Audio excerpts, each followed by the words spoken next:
Occupy Wall Street protesters across the U.S. face a new problem. Many city officials are deciding they've had enough and are working to clear protesters out of public spaces. Matthew Trotter was at Occupy Phoenix today and joins us in the studio now. Matthew, what changed over the weekend and how extensive are these crackdowns? Leah, police removed protesters in Portland, Oakland, and New York, and officials are considering similar actions in Denver, Atlanta, and several other cities because of increased waste and crime. But Phoenix isn't one of those cities.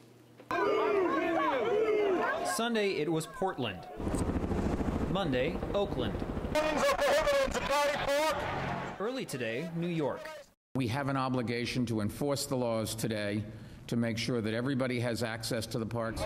Cities nationwide started taking back their occupied spaces, but here in Phoenix, it's a little different.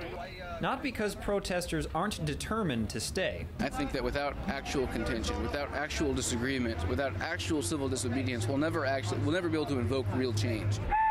It's different because, well, there's not a lot happening. I didn't know there was a protest going on till now.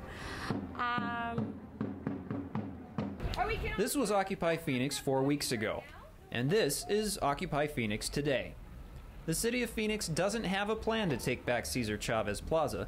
Police said the protest is minimal, and protesters can stay if they don't break any laws.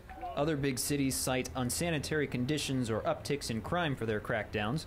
Out here, they're just making sure no one puts up a tent, something even some protesters are okay with. Frankly, I agree that I feel like all these tents and all this stuff should go.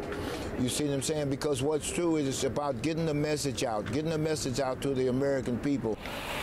Cities from coast to coast are ending their occupations, but Phoenix will keep playing host as long as protesters play by the rules. Now, so far, New York protesters are the only ones to fight against their eviction. They took the city to court over today's events, but a judge has already ruled against them, saying their First Amendment rights don't include camping. For Cronkite News, I'm Matthew Trotter.